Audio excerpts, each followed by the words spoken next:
Paul Polman, chief executive of Unilever, is a considerate fellow. Instead of infuriating either Theresa May or her Dutch counterpart, Mark Rutte, at a delicate moment in the Brexit talks, he will do so at a later date. The Anglo-Dutch consumer goods giant had said it would choose between London and Rotterdam for its sole headquarters by the end of this year. Now the announcement will come, in due course.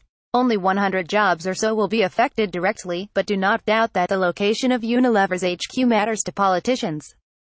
Look at what has happened since April, which was when the Dove Group launched the review of its dual-headed Anglo-Dutch structure. Mark Rutte, the Dutch Prime Minister, a former employee of Unilever, has risked a political storm by planning to overhaul local tax rules on dividends so as not to penalize international investors in Dutch companies. He will look a fool if Unilever refuses his red carpet. In the UK, there is a proposal to change the takeover code to the advantage of defending companies. Polman, it so happened, had been complaining about unlevel playing fields, despite Unilever's great escape from Kraft Heinz's financial engineers.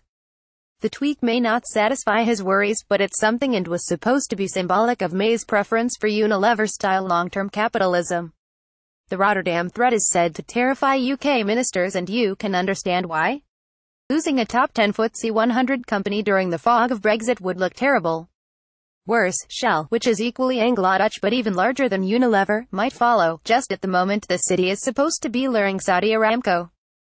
Who will win? It's possible Unilever's directors really are undecided, but it remains the case that Unilever has a Dutch chairman and Dutch chief executive. The pair will do their fiduciary duty and all that, but sometimes home advantage in the boardroom counts.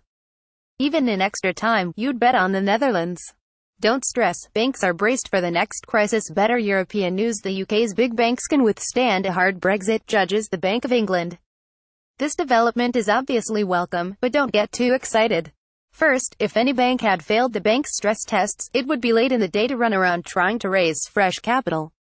Second, the stress picture of Brexit painted by the bank isn't comfortable for the rest of us. Threadneedle Street tested for a doubling in the rate of unemployment, a 4.7% fall in GDP, a 27% drop in the pound, and a rise in interest rates from 0.5% to 4%. Governor Mark Carney said this would describe the outer bounds of disorderly Brexit. The inner bounds don't nice either. Third, the bank's ability to keep lending to the UK economy after a hard Brexit is not the whole story. The bank takes account of management actions, including the sacrifice of shareholders' dividends. If dividends were to be banned, share prices would fall, and, since the average pension fund has a good helping of financial stocks, most of us would be poorer. Still, let's not panic. It is also plainly true that the UK banking system has been transformed from its junk-ridden and over-leveraged state of 2008. The bank reckons banks now hold £222 billion of the best type of capital, an increase of £115 billion from the depths of the financial crisis. Is that enough? Nobody really knows until the next crisis arrives, but resilient, the bank's word, is a credible description. Time is up for London Stock Exchange CEO Xavier Rolet, the chief executive of London Stock Exchange, should take a hint. It's time to bow out. Certainly, the Carney cavalry is not about to arrive to save his job. I can't envision a circumstance where the CEO stays on beyond the agreed period, said the governor. So, tough luck. The children's investment fund TCI, the hedge fund that had called on regulators to intervene to resolve what it calls a corporate governance crisis.